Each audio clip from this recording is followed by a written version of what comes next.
Well, it's good I finally found you. We got a lot of work to do. I've been up in the hills above El Dorado looking for crystals, and I would say I've been successful. Here is my plan. I want to create a few pieces of jewelry for the website, and I really want to have some crystal necklaces available.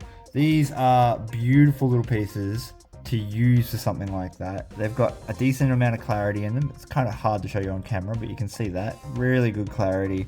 There's no fractures or anything. There are inclusions in them, which is kind of cool, very unique. We've got Quartz and Smokey Quartz. They came out of the same mine, so you can see got a real dark crystal, same sort of clarity as we got from the lighter crystal, and this is a cool pair, so maybe we'll make a pair. Both of these crystals are about the same height, about the same length, but the light one, the quartz crystal, has a real smashed end where it came off the bed, as this one has a reasonably flat end. And to tap a little piece of silver in there, I'm going to need to flatten that out a bit. So we're going to hit it with the bench grinder here, little mini one.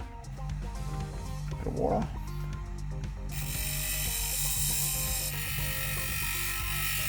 Alright, we got that end nice and flat. Just means they're going to have an easier surface to drill into. This one probably doesn't need much, just a touch up, get rid of some of the burrs that are on it. And there we have it. We've got our end sorted. This is my little handheld Dremel. It's got a diamond drill bit on the end of it, and we're going to use that just to put a little hole up the top. And don't stress, I'm keeping everything very wet.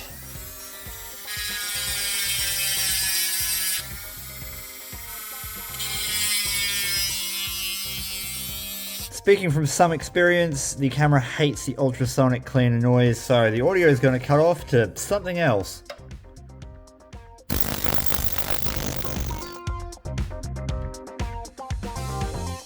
Now that the horrible noise is over, oh, that's looking wicked. I do like that you can see some of the host rock on it. That's not like dirt that's just there.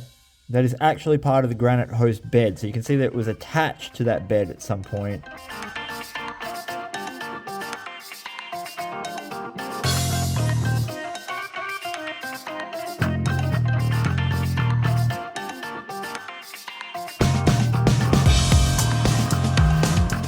Brother, that is a beautiful crystal.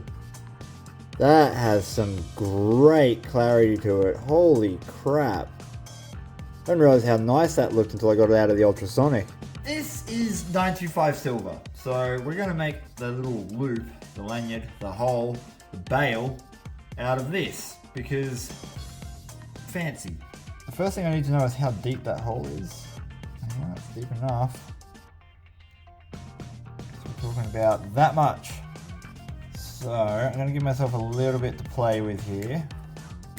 It's pretty thin stuff, but it needs to be thin because it's got to go into that little hole. So I'm thinking what I'll do is I'll heat up a section of this, and then I'll hit it with a hammer and flatten it out so there's a little bit more size to it. This little torch is definitely not going to put a heap of heat into them, but it should be enough just to soften them up.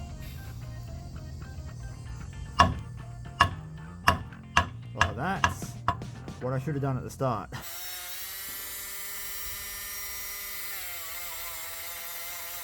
I've certainly managed to give them that stressed silver look. I actually quite like that. I was going for that, but I was hoping for neater. So obviously my skills need to improve. I'm no silversmith by a long shot, but I don't care. I'm having fun. Got my baling pliers here. I'm thinking I would like to maintain a lot of that loop. I wonder... I suppose we can always go smaller. It's harder to go bigger. Yeah, I reckon we have to go one size down to get that just right. Yep. Now with some luck, that little hole there and the fact that these aren't completely compressed together, it will cause a little bit of friction. Yeah, nice.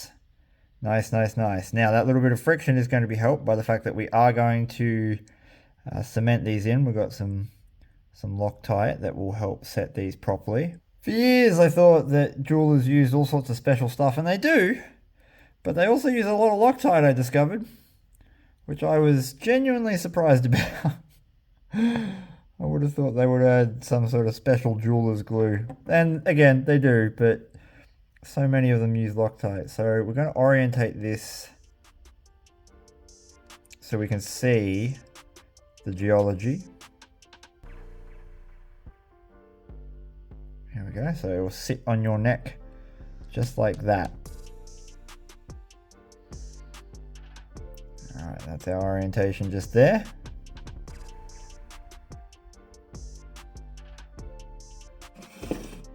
Hydration. I have been working my ass off trying to get everything ready for the next run of pay dirt because there's a lot of work involved in pay dirt.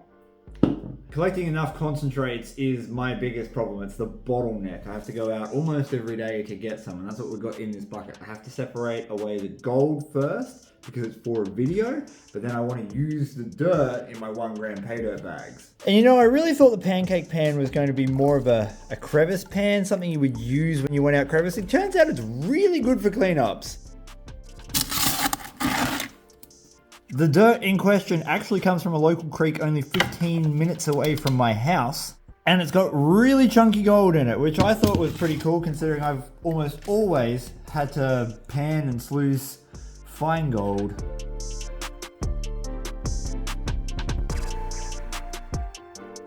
We'll put a bit of a greedy scoop on.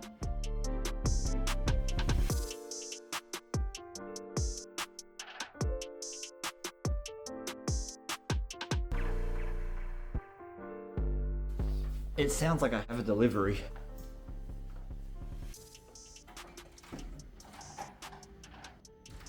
Oh, I do!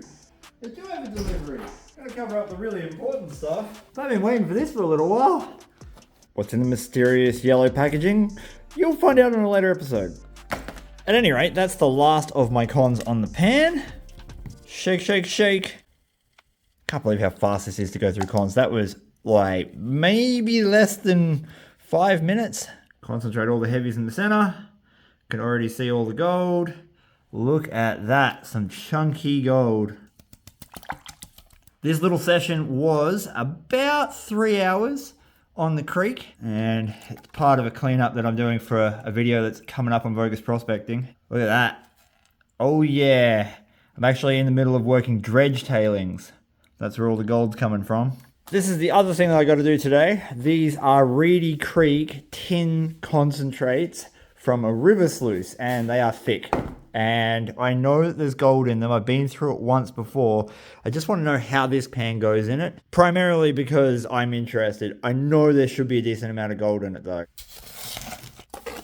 Whatever gold I get out of this is great. The rest of it is going into the pay dirt. Like at the end of the day, I am not going to sit here and be too pedantic about getting every little skerrick of gold out of this. I know that there will be a significant amount, and it's a nice little bonus to go into that pay dirt. Oh yeah, I can see flakes of gold right where they should be in that center ring.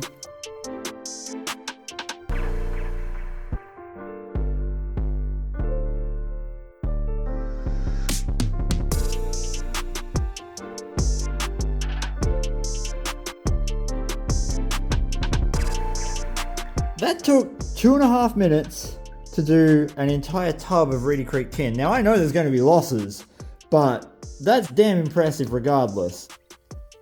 Proof is always in the pudding. Definitely needed more water in that pan. But I'm not expecting to see an absolute bonanza. I would think maybe like a 1/4 gram, something like that. Oh, not even. That's good. A little bit of gold in there, but nothing major. Certainly nothing I'm going to lose sleep over. Good to have got it out of the black sand, but obviously I could sleep a little bit easier knowing that I didn't lose too much on the initial run, because the initial run of that gave me over 6 grams of gold, so that's an acceptable loss rate.